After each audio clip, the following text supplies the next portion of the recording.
Hello, what up YouTubers? What is going on? This is Martin from the 46 coming at you with a tour review for you. Today we're having a look at the Neca, Dawn of the Planet of the Apes Series 1, the king himself, Caesar.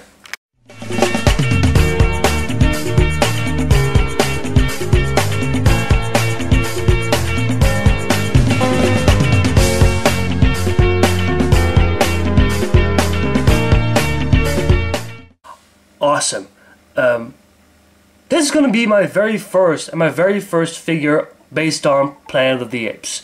Of course, Neca is now producing a lot of Planet of the Apes figures. Series 1 just came out, Series 2 is coming this fall, and of course the classics Planet of the Apes came around this month in the US.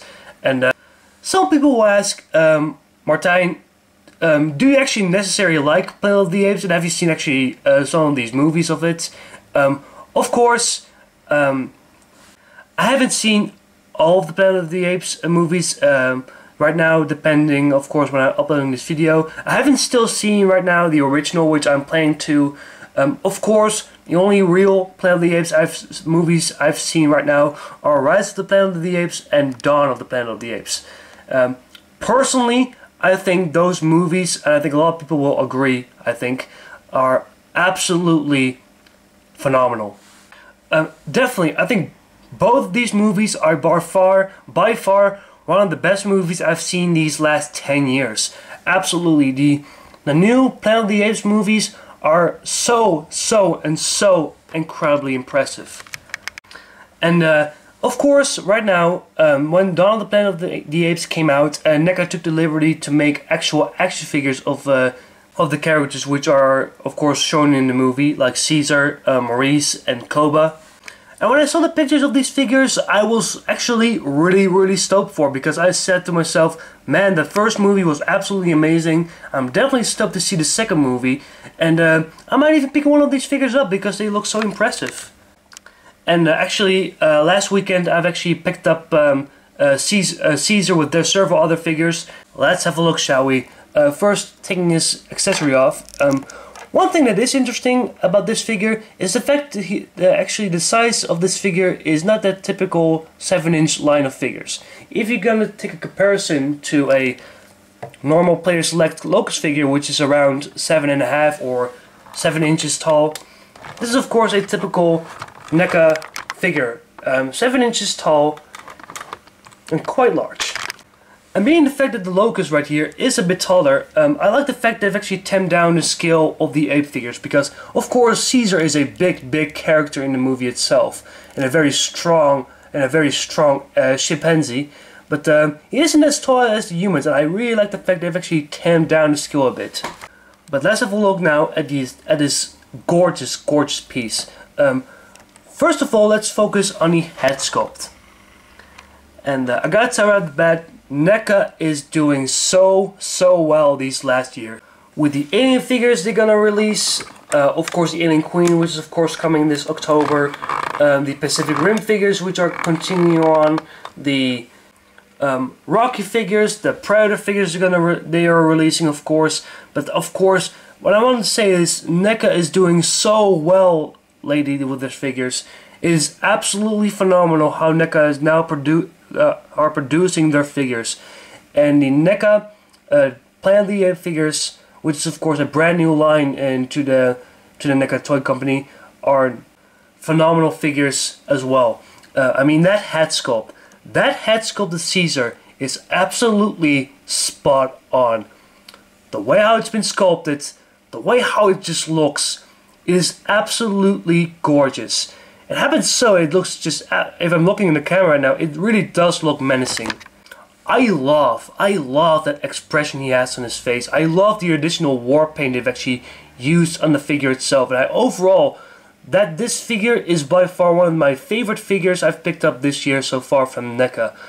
It is absolutely so gorgeous. The expression, as mentioned, the additional sculpt, the way how it's painted. The war paint really gives him a very menacing look.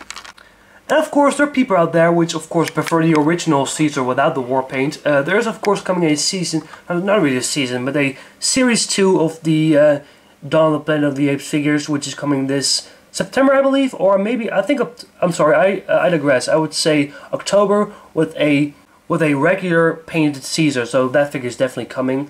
But I absolutely love this war paint version of Caesar. I think this is by far my definitive favorite looking Caesar in my personal mind. The way how he looked in the trailer, that's one thing I always loved about Caesar. His the way how he looks, the way he is, the way how he commands and talks with people and the other apes, and how he communicates. It is absolutely phenomenal. The sculpt in the body is just as phenomenal. You can see all the wrinkles and all the additional sculpt into the fur itself. His ape-looking hands. This is of course the close version. You can see even the nails are done extremely well. You can see a load of detail into the hands itself. On the legs, there isn't that much paint on the legs itself, but you can see the detail excels so well on these figures. You really can see how much Neca is doing well with their figures. Of course, it is very cool ape feet with the very long toes, and I even took the liberty to actually make additional detail on the bottom of the feet, which is a very nice touch. Of course, this is a peggle, so if you want to use a display stand, you can use them, of course.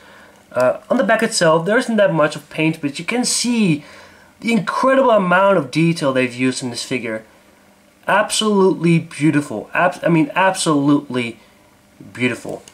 Of course, the war paint is continuing on the arms itself, to the shoulder, the bicep, and the forearm itself. And Neca again did a magnificent job with the paint, the sculpt, and the detail. It's absolutely, again, I'm saying this, I sound like a broken record, but I can absolutely say how impressive these figures are. Let's have a look at the articulation of Caesar. And of course, being the fact these are brand new sculpts and brand new, and of course this is of course a brand new license of Neca, the articulation is definitely great on these figures. Let's have a look. Caesar right here has a ball jointed head, so you can move the head up and down, side to side. You can kind of tilt it, but the sculpt is kind of getting in the way, which is not that bad. But you can still move the head pretty much, if you ask me. The shoulders are on a very nice ball joint, so you can move them in and out, back and forward. You can rotate the forearm. You can bend his elbow slightly, not that much, but still it is a very nice touch. The Neca actually took the liberty to give us a articulated elbow. Of course, you have a ball jointed wrist. There's a ball joint in the waist, so you can move the waist forward and back, side to side, all the way around, all that good stuff. The legs are a bit tricky because they are on that kind of that what's called a T-joint or something. They're kind of these swivel ball joints, so you have to put your thumb and stuff. But the leg joints are quite good, so you can move the leg in and out. If you want to move them forward, you have to rotate the leg itself. It's a bit tricky. That's my only little problem I have with the figure, are the leg joints, but it still isn't that bad. So if you want to move them forward, you have to rotate the leg itself. Again, as mentioned, it is a bit tricky, but still at the same time not that bad. I still would have preferred a normal ball hinge joint, where they have actually used on the Predator figures and stuff, but these joints are fine, but I still would have preferred the other leg joint, but still isn't that bad. You can rotate the thigh, you can bend the knee, you can rotate the knee, and there's a very rewarding ball joint in the feet. In a way of Caesar's accessories, he comes with a plenty. Of course, he comes with interchangeable hands, one open palm and one closed hand, more like a fist or so. This is of course the right open palm. This is the way how he was in the package with two open palms. I already took the liberty to display Caesar with a closed right fist to actually give him, of course, the very nice and the very long spear that he comes with. A very long but a very cool design and a very nicely detailed spear. Look at that size of that spear. And it's actually taller than the figure itself, which is quite cool. And the detail that Neca actually brought in that spear is again phenomenal. Absolutely phenomenal. Just look at that. I also really like that tip. That tip has a very cool, nice wooden design on it, which I do like. a very nice looking spear. In the packaging itself, it comes in 2 separate pieces, so it doesn't. So if you buy this figure, it does come like this. So you have to put the top of the blade or the spear itself on this part right here, so that you can display Caesar with a long spear. And to take the spear into Caesar's hand is for quite easily. Being the fact that his hands are a rubbery plastic, it is a lot easier to put the spear into Caesar his hand. And there you go. There you have Caesar ready for the hunt. So here you have Caesar in all his glory. Definitely, in my personal preference, one of the best figures that Neca has produced this year. It is absolutely phenomenal. The sculpt and paint is done exquisite. The head sculpt is by far one of the biggest part of this figure, and all in all, this figure again is an absolute masterpiece. I'm a little iffy on the leg joints, but it isn't that bad. You can still move the legs as well, but not as well as you would have expected. If I give this figure a rating, I would definitely give Caesar right here a good solid 9.5. I hope you guys like my review. Rate, comment, subscribe, and I'll see you guys next time with another review. Later!